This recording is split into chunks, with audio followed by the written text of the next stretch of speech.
Hello and welcome to Myth Monsters. My name is Erin and I'll be your host for these little snack bite-sized podcasts on folklore and mythical monsters from around the world. These podcasts focus on the actual cryptids, folklore and mythic monsters from global mythology, rather than focusing on the full stories of heroes and their big adventures. I'll also be dropping in some references that they have to recent culture, and where you can see these represented in modern day content so that you can learn more and get as obsessed as I am by these absolute legends of the mythological world. It's almost Halloween, and with that I dress spookier and spookier each day. I should the podcast really, I suppose. But we do have a fantastic Halloween special coming up as always. It's going to be a good one. I'm very excited for it. I won't tell you what it's on yet, but I will at the end of the episode, so you're not really having to wait for a while. But I'm really excited to do a slightly longer episode on this monster next week. It should be really fun. I'm tempted to maybe release it on Halloween Day, which is a Monday, but we'll see. I'll figure it out. But more importantly, for this week, we're covering a less spooky and more fun monster, and it's one that's covered in a lot of modern media, and one that I know a lot of people know and love. Yes, this week we are looking at the wonderful Tanuki from Japanese mythology. You've probably heard of a Tanuki before, or you will at least recognise them. They are very similar to raccoons in the way they look in the West. These little tyrants are generally described as being 3 to 4 foot tall, that pretty much look like raccoons standing up, but with a few extra features.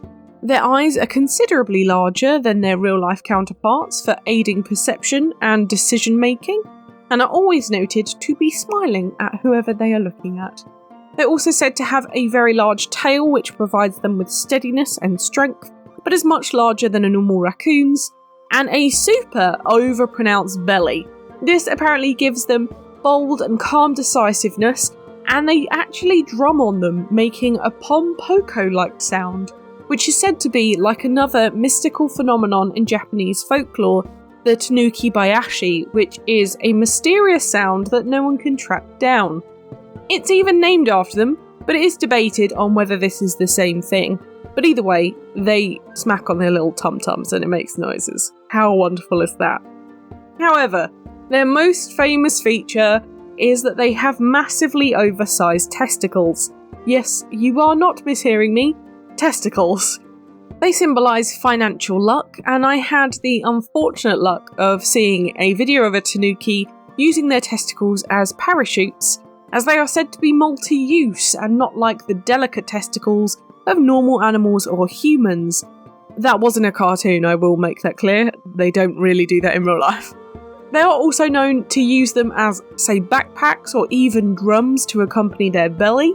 But honestly, if you've not seen a picture of a Tanuki art-wise at all, please believe me, I'm not making this up. They just have massive balls. They are also known for wearing a big sun hat to protect them from trouble, holding a large bottle of sake, which is Japanese rice wine to represent virtue, and lastly, a promissory note ready to go to their fellow adventurers or victims, which is basically a kind of IOU to represent trust and confidence. In terms of powers though, they are known as shapeshifters and are often associated with another Japanese monster, the Kitsune, which you might remember we covered in an episode not too long ago. It's said that the Tanuki have less raw power and ambition than Kitsune, and they are more skilled at trickery and shapeshifting, and are able to transform into 8 forms whilst the Kitsune can only do 7. They would shapeshift by using a magical leaf that lives on their forehead. However, they would only usually use this power to cause mischief. They would usually shapeshift into a crone or something along those lines to tell riddles in order to get their victims to play their games. The aim of these games is to completely embarrass and humiliate their prey. They would trick people into touching objects that they had bewitched, so that they would be teleported into the middle of nowhere, kind of like that thing from Harry Potter, a portkey. I guess it's like that. Or they would give them a task to retrieve that item, which would be impossible, and they would end up laughing whilst the person would run around like a headless chicken trying to catch it. So they literally have all of these powers, and realistically, they just like to be annoying, which I respect. But on to etymology, these monsters are called Tanuki in short, but they actually have a longer name in traditional tellings, which is bake-danuki, which means monster tanuki in English. However, just tanuki means raccoon dog in English, so this one is actually pretty easy when it comes to etymology this week. Their history, though, is quite rich in comparison. The first mention of them was in the Nihon Shoki, which is one of the earliest Japanese history books, and was published in 720 AD, which was Japan's era of the Nara and Heian periods. However, they are mentioned in many other folktales, featuring actual named tanukis, and I'm going to tell you about the three of the most famous ones of them right now. First of all, Danzaburo Danuki was a particularly naughty tanuki, and was said to create walls with holes in people's paths at night, and set up mirages so that they would fall into holes in the ground. Very Tom and Jerry. However, he was also sometimes kind, and he would give money to people who were financially struggling, and he would always repay his debts if he had them by using his little promissory note, and he would sometimes repay the debt, leave the money, take the note, and leave everything there for the person to find. He was actually most famous for driving all the Kitsune of Sado Island, one of which he asked to transform into a pair of zori, which are the traditional Japanese sandals that you think of. He got on a boat with them and chucked them into the sea, so the Kitsune knew not to return. Then there's Shinbeiman Tanuki, who lived in the mountains with his wife Amasu, but one day they went to watch a play and go sightseeing in modern-day Osaka. They played a disguise game with each other, but did so in front of a procession of soldiers, who killed Amasu in front of Shinbeiman. He then went to the theatre, and the people found that actually he had paid in leaves instead of a ticket, and a dog was brought in to find the tanuki that had infiltrated. Eventually, the dog found him, and Shinbeiman was killed. Once word spread that a tanuki was killed in Osaka, people were really upset, so he was hailed as a god, especially to those in theatre, and a shrine was made in the mountain where he lived, Mount Mikuma, and is still visited by actors to this day. Now, the last story is that of Yashima no Haga Tanuki, which is where a tanuki was shot by an arrow and saved by Tariya no Shigemori, who was a patriarch of the Tariya clan. The tanuki recovered and promised to protect the clan in gratitude, and his ancestor then was Yashima no Haga Tanuki. The Tariya clan was eventually ruined, and Haga Tanuki became the protector of the local temple instead, and his transformations were considered the best in Japan, which actually leads us quite nicely onto the idea that all three of these tanuki knew each other and came together, and they were aware they were the best tanuki in Japan. However, during a transforming contest between the three, Hage Tanuki was killed by a passing soldier, and Shinbeiman gave him a funeral procession. Due to his good deeds in life, he is now considered a god in the area of Takamatsu, ruling over family happiness, marriage, and luck for children and entertainment. These stories are all from different areas of Japan, but they all come together in the end, and tanuki are known throughout all of Japan to this day. However, sometimes tanuki are thought to have been a Chinese monster, where the Chinese often believed in shape-shifting leopards that they treated as gods.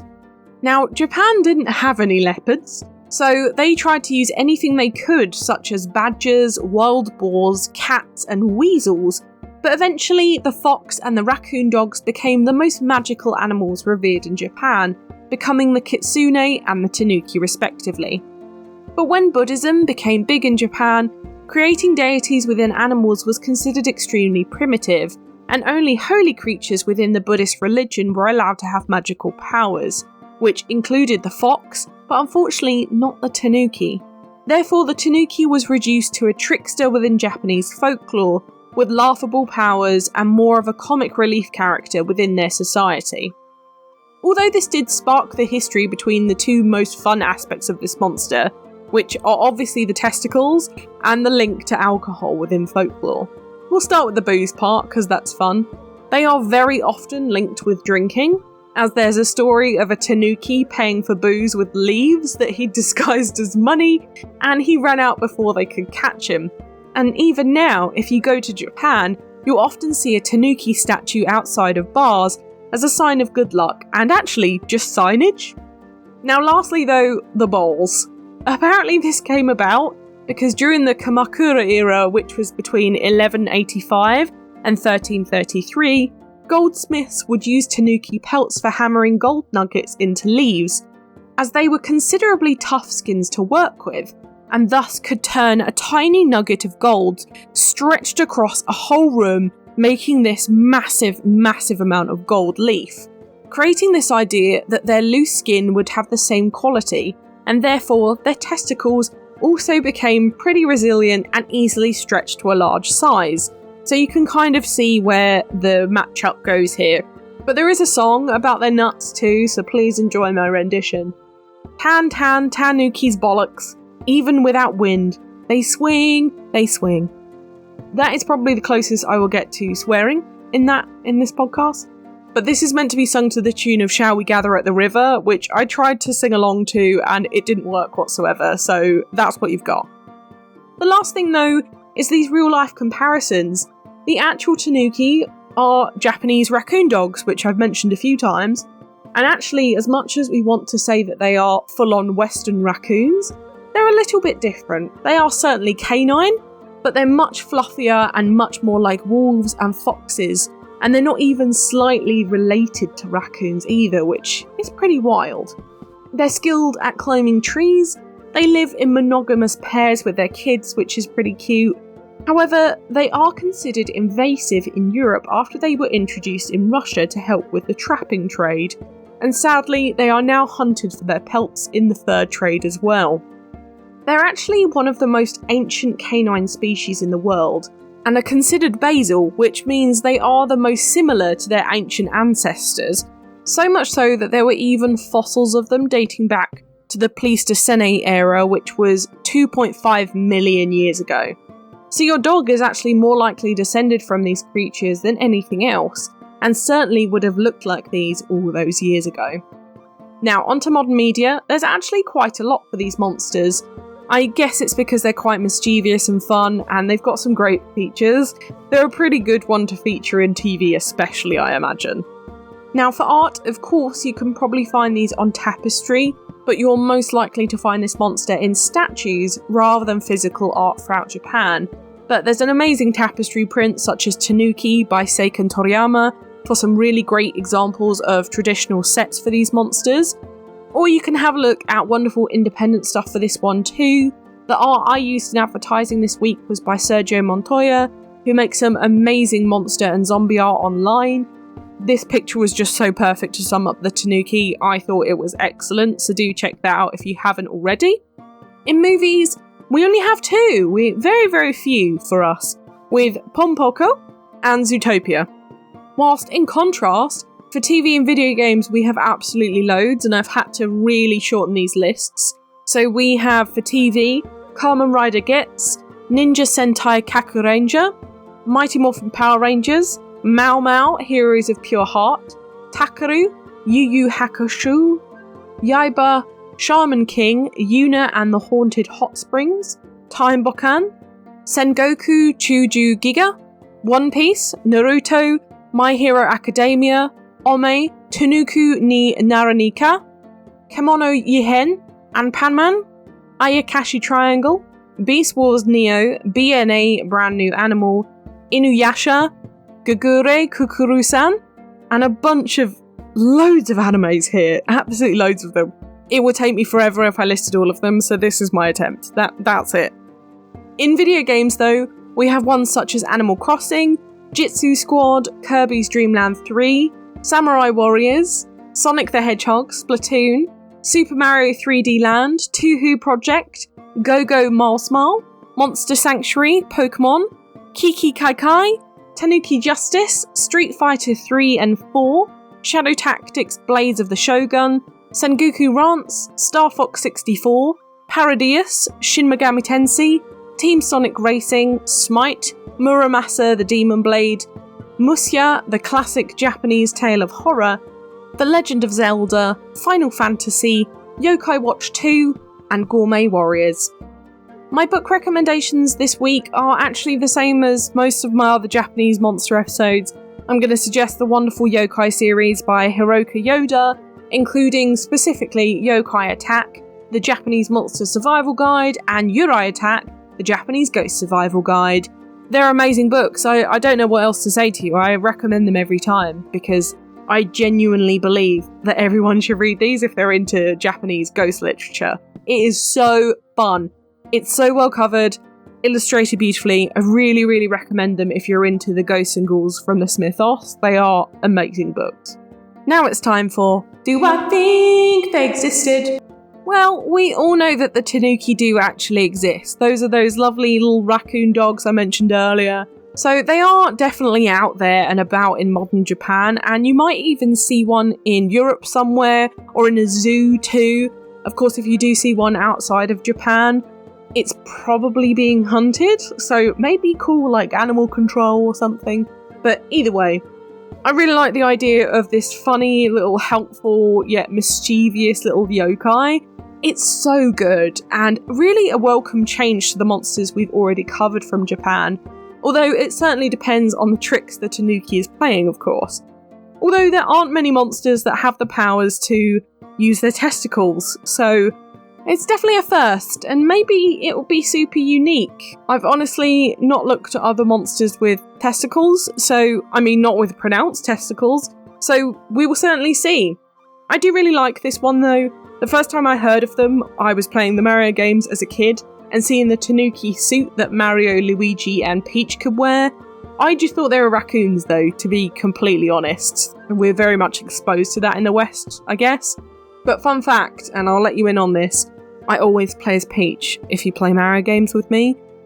Don't judge me. In fact, you can judge me as much as you like. I refuse to change. She's the best.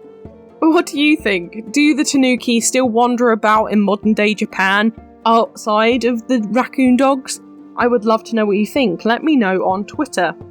It's been a really fun one to cover this week. I'm thrilled that we finally got round to it. Definitely one that is still a little bit odd, but all fun in one fuzzy little bundle, so I'm quite happy that we covered this one. Next week though, it is our big Halloween special that's being released a little bit before the big day. This special will be a little bit longer than our normal episodes, as you may know if you've listened to one of my specials before. I tend to do them for Christmas, holiday season and Halloween, and sometimes I'll throw in a special in the middle of the year. I can tell you preemptively that I am doing a St. Paddy's Day one next year, and I imagine you can probably guess what monster I'm going to cover. But more importantly, we're going to be covering the opposite of last year's Halloween creature this year. So I want you to all start howling at the moon because we are covering werewolves next Thursday in our Halloween special. So please make sure you tune in. Also, I'd love to share that I am guesting on Tracing Owl's podcast this Saturday. We are talking about Greek myths, feminism, and how they're represented in modern media, especially video games. It's a good long episode that I really enjoyed doing with Vuk from Tracing Owls, so please do tune in. I will make sure to share everything on social media. But yeah, please let me know if you tune in and what you think of it. But for now, thank you so much for listening. It's been an absolute pleasure as always. If you enjoyed this podcast, please give it a rating on the service you are listening on. I've got the Twitter for any questions or suggestions on what monsters to cover next, and I'd really love to hear from you. The social media handles for TikTok, YouTube and Instagram are Myth Monsters Podcast, and the Twitter is Myth Monsters Pod. But all of our content can always be found at mythmonsters.co.uk, and you can also find us on Good Pods and Patreon if you want to help me fund the podcast too. Come join the fun though, share this with your pals, they might love me as much as you do. But for now, stay spooky, and I'll see you later babes.